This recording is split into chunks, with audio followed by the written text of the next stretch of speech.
Hey friends, welcome back. Today I'm taking you through a full day of eating and my home upper body workout. So far I've lost about 18 pounds in the past year, mainly by keeping things simple, sustainable, and real. I don't follow any crazy diets. I'm just focusing on the 80-20 rule, hitting my protein and my calorie goals for the day, also lifting heavy in the gym consistently. I also just want to say that I am not a nutritionist. I am not recommending that you eat these meals exactly the way you see them here. Of course, tailor them to your goals and to your macros. This is not a prescription on how exactly you should be eating, but more as inspiration for meals that you may want to incorporate in your weekly or daily meal plans. So with that being said, let's get started. So for breakfast, this has been one of my go-tos. It's 2 slices of turkey bacon. I've been using the oven to pretty much broil them. I don't know why I hadn't been doing that before, because it saves me a lot of mess and a lot of time. I'm also going to be using 20 grams of avocado and just spreading that over some 45 calorie toast. And then I'll be topping it with some eggs, and that is going to be my breakfast. Most of my breakfasts are around 30 to 40 grams of protein. I like to front load my calories and my protein. That way at the end of the day, I don't have to worry about hitting my protein or my calorie goal. I just kind of have to fill in a meal that fits with my macros. Another thing that I want to mention is that I also had an iced coffee with my breakfast, which was about another 13 grams of protein, which I didn't film. I can't remember why I didn't do it. I think I was running low on time. So I do just want to mention that. Now I'm talking here and I'm basically just going over the fact that I tried to make this look more appealing by slicing it open, but it didn't work out. This egg wasn't even fully cooked all the way, but of course we got to do what we got to do. I still ate this meal. It was still super delicious.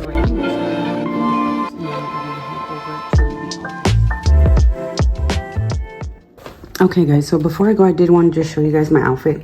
I got this cute blouse at DD's Discounts. I don't know if you guys have ever been to that store or if you have one in your area. Mainly what attracted me to this blouse was the top, the colors. I like the pattern. So yeah, this is my outfit for the day. These are thrifted. And then my loafers are from Shein. Okay, we gotta go to work, so.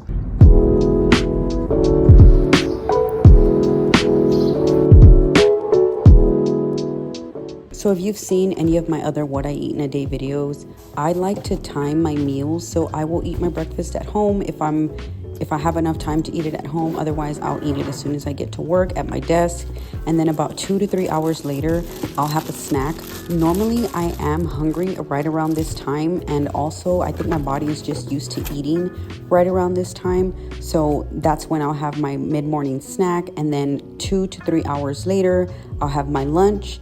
And then the same thing 2 to 3 hours later, which is right around closing time, about 30 minutes before we close, I will have a pre-workout snack. Now, sometimes I'm not hungry, so I will just have that pre-workout snack if I'm working out that day at home. If I'm not working out, then of course I'll try to get it in before I leave for work, but if not, I'll just get it in while I'm at the house cooking dinner. So I recommend trying to figure out what a good eating schedule is for you. Something that of course fits your lifestyle. Some people are good with just breakfast, lunch, and dinner.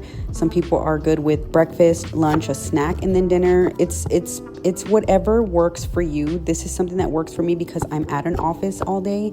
So there are those 2 times when I have my snacks are usually right around the time when I start to feel hungry and I want to go grab something from the vending machine. Okay, so this is what it's looking like. I'm going to be adding some granola. This is about 20 grams of classic granola. You can also use protein granola. I didn't have that on hand, so we're just going to go with your regular granola.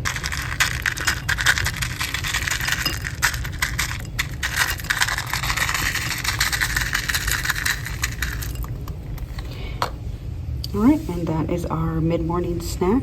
I'm also going to be having a slice of cheese with some turkey, like a little turkey wrap sort of situation. I'm going to be showing you guys that in a little bit.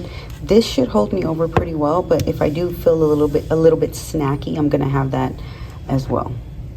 Okay guys, so this is part 2 of the first snack that I had. I was supposed to have this side by side with the Greek yogurt, but I figured I would just have the Greek yogurt for the time being. So it's basically 2 slices of oven roasted turkey deli meat, and then 1 whole slice of Colby Jack cheese that I just split in the middle and folded and rolled it into this turkey slice. So this is the second portion of my first snack.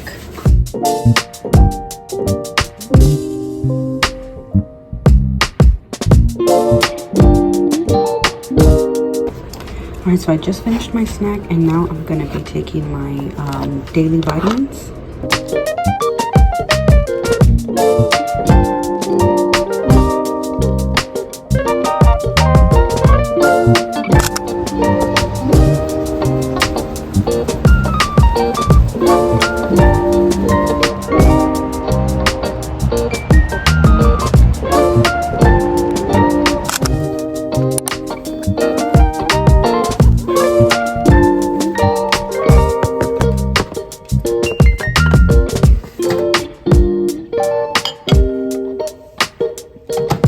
Okay guys, so here's my lunch. It is a shrimp Alfredo pasta. I know it's not the prettiest, but it's super high protein and it tastes so good. So I'm gonna go ahead and eat this, and then I will see you guys again before I leave for the day, and I will show you guys my last snack, but it's also my pre-workout snack. So it's time for my snack before I head out for the day, which is also gonna be my pre-workout snack. Here I just have a serving of the Cinnamon Toast Catalina Crunch cereal. It's got about 11 grams of protein. It's 110 calories.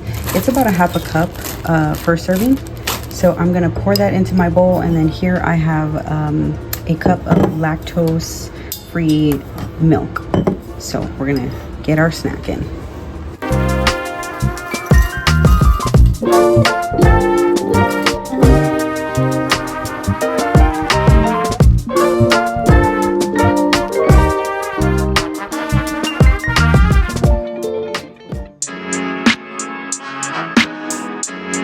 So today's upper body workout is going to be mainly back and biceps. I always start out a workout with a quick dynamic stretch. Sometimes I will also do a warm-up using very light weights, around 12 to 15 reps and 3 different exercises. But today I decided to just go with the band and just get my upper body warmed up. That way we don't have any kind of injury while we're working out.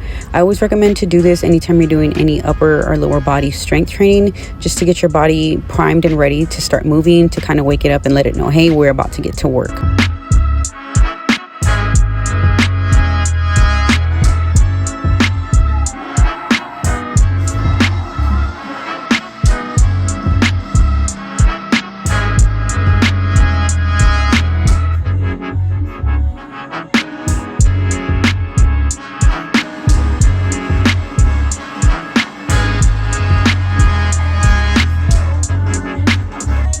So one of the things that I've been focusing on this time around while I'm in a deficit is making sure that I'm lifting heavy and that I'm not just going through the motions. A few years ago, I had lost a ton of weight and I did get into the best shape of my life, but I had what was called newbie gains. So while I did see muscle definition and a good amount of fat loss, after a while, my body got used to my new routine and I began to just kind of go through the motions while at the gym. I was afraid of lifting heavy, so every time I went to the gym I was pretty much just lifting the same amount of weights every single time, and I couldn't figure out why I wasn't making any more progress and my progress had stalled.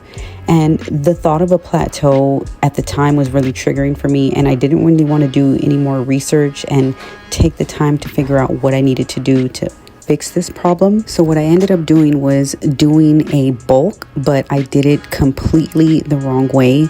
On top of that, 2020 hit and the pandemic just threw everybody for a loop, and so I kind of just went off the rails and I ended up gaining about 20 pounds back. So this time around, I'm making sure that not only am I lifting heavy, but I'm also paying attention to my protein. I was kind of winging it before in the beginning, and while I was eating more protein, I wasn't making sure that I was eating the right amount of protein that I needed to make sure that I was building and keeping any muscle that I had gained while losing the fat. So this time around, I did a lot of research and I was able to heal my relationship with food. I no longer fear food anymore. I see food as fuel. And of course, there are times here and there where I do get that guilt that creeps up again, but for the most part, I've overcome that. And so this time around, I've been able to enjoy the process a whole lot more, even though it's taken me a year to lose 18 pounds. One of the things and the most valuable lessons I've learned throughout this whole process is that slow and sustainable is the absolute way to go. And for me, it's just helped me enjoy this process a whole lot more. And so if you are on a fat loss journey, I would encourage you to just take it slow and steady, because that way is usually the more sustainable way. Weight gain is something that happens over time. And so the same is with fat loss. It's something that needs to happen over time. Now, the one thing that I realize is that whenever you are trying to find a fast and quick and easy way to lose weight, sometimes those systems may work, but they're usually not something you can continue to do for the rest of your life. When you take a slow and steady approach, what tends to happen is you actually learn systems, routines, and ways that'll help you to continue this on for a lifetime. So that way you're not always dieting. That way you're not jumping from diet to diet or trend to trend. It's something that you're able to sustain, and it's not even going to feel like you're doing any sort of special or specific diet routine. It's just something that you do on a normal, regular basis, and you're going to find that you enjoy the process a whole lot more. So while you're on a fat loss phase, focus on not only enjoying the process, but learning the habits and the routine that it takes to be able to maintain that for a lifetime. I promise you, you will not regret paying attention to those things, because that's what's going to help you sustain it, and that's what's going to help you live a healthier lifestyle without feeling like you're restricting yourself. And you're going to learn so much from that. And I promise you, you will be able to heal your relationship with food if you just follow that system. So thank you so much for staying with me. Thank you for tuning in, and I will see you guys on the next one.